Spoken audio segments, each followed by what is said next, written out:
Have you been having problems at work, namely problems with your boss or your coworkers? If you have, you are not alone. Workplace conflicts are a lot more common than you may have originally thought. You and many others may have problems with a coworker, a supervisor, or both. When faced with a workplace conflict, you will want to be careful, as your actions can have consequences.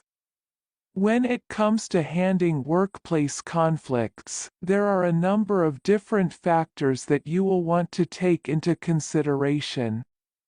One of those factors is the situation or who you may have a conflict with. If your conflict is with a coworker, you may want to speak with one of your supervisors. On the other hand, if you are having a conflict with your supervisor, you may be able to go above their head and deal with another member of management. Speaking of having workplace conflicts with a coworker, it is important to note that you need to proceed with caution, especially when reporting their behavior to your supervisor. You need to remember that even the best of workplaces have cliques. You will want to make sure that your supervisor isn't close with the person in question. Even if a relationship does exist, you can still take your concerns to your boss, but you just need to do so in a pleasant and professional way. You will want to avoid, at all costs, sounding like you are spiteful or gossiping.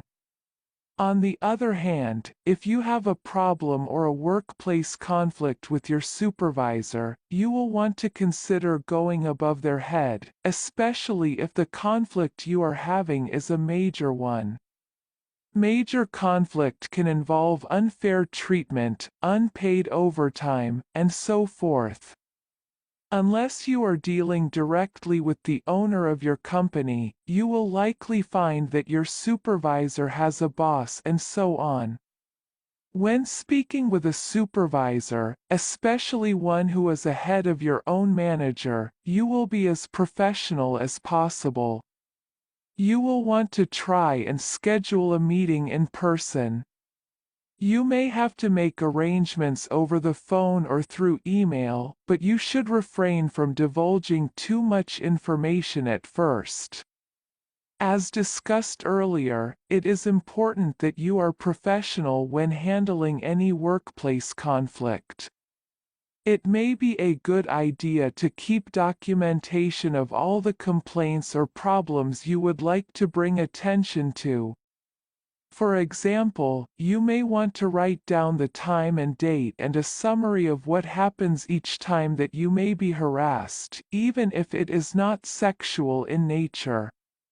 You will want to have documented proof to back up your claims, especially the serious ones.